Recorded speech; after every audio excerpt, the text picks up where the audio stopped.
Полицијата привела еден од учесниците во тепачката што следноќа се случи пред трговскиот центар Капитол во Скопски аеродром. Се почнало кога две непознати лица нападнале тројца малолетници, еден на 14 и двајца на 16 години. 14 годишното момче почнало да трча кон Ново Лисиче, но насилниците го стигнале и го претепале. Потоа тие влегле во возило Мерцедес и истрелале неколку куршуми во близина на трговскиот центар. По возачот на Мерцедесот се уште се трага. 14 годишното момче со тешки повреди е пренесено во болница. Пообилни врнежи од дожд, проследени со засилен јужен ветер и локална појава на грмежи се очекуваат од петок во Македонија.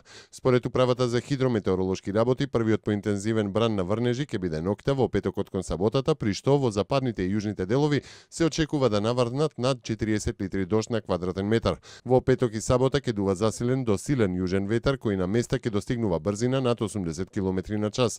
Врнежите од дожд, но со послаб интензитет, се очекуваат и во понеделник.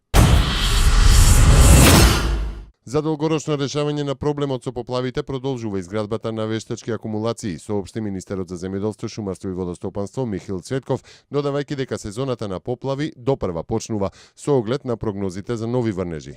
Со тековното чистење на каналите и речните корита, како и изградба на вештачки брани, до некаде ќе се регулираат штетите од поплавите. Сепак мора да бидеме реални. Станува збор за природна појава, која поради климатските промени во иднина ќе биде и почеста, истакна министерот Цветков.